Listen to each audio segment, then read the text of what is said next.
In the late 1800s, thousands of Māori had to attend the native land court to try and hold on to what little customary land remained. If you don't know what the land court is, don't worry, we have another episode all about it. For now, just know that while they were waiting for court they had to spend weeks or even months hanging around colonial towns and cities. And what was so bad about that? Well, here's a poem about Auckland written in 1882.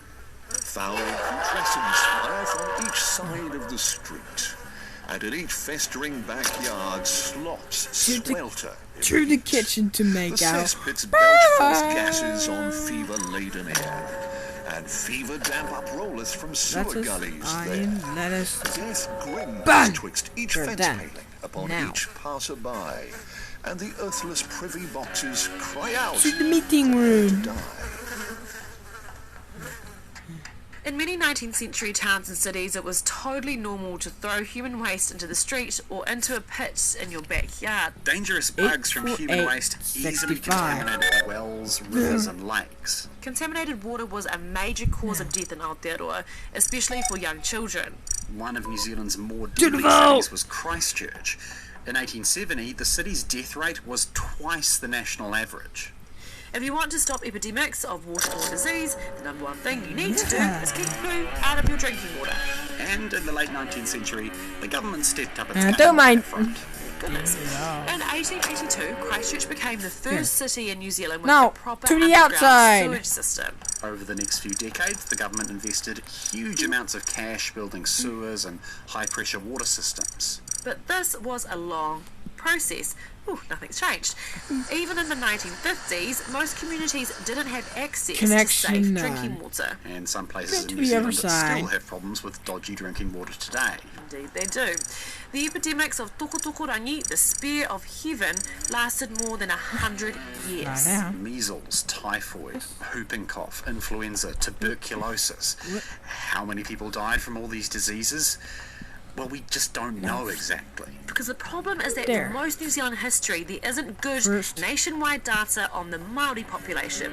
Instead, historians had to make estimates based on local surveys, written reports, and oral history. Our best estimate is that between the time James Cook arrived in 1769 and the year 1900, the Māori population fell by 50 to 60%, from roughly 100,000 people to less than 50,000. The Musket Wars and the New Zealand Wars account for some of those deaths, but it's likely far more Māori died from disease than were ever killed in combat. But here's a second weird fact about New Zealand's history of epidemics. Māori death tolls from disease were actually relatively low compared to other colonised indigenous people. In Aotearoa, impacts of colonisation like disease and war cut the Māori population in half, which was clearly horrifying and came with all kinds of other damaging cultural impacts. But in other places around the world, the impacts were even more devastating. In the United States, it's thought the Native American population fell by around 90%. In Australia, historians estimate the Aboriginal and Torres Strait Islander populations fell between 80 to 95%. You see similar numbers for indigenous communities all over the Pacific. And Brad killed me. Well, it's possible it did happen. A few historians think we've underestimated how many Māori were living in Aotearoa before Europeans arrived. And if they're right, then the death toll for disease might have been similar to other indigenous communities.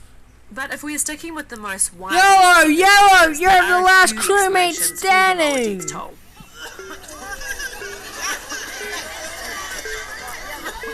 First, timing. When colonisation happened in other parts of the world, like America, there were a lot of epidemics rolling out. Great job at surviving, Yellow. Who got on ships to colonise those countries. 116 extra beans, bruh! Was colonised, those epidemics were mostly over, so there weren't as many sick people on the ships coming here. Well, Aotearoa was a long way from Europe, so if any colonists were sick when they set sail, they usually either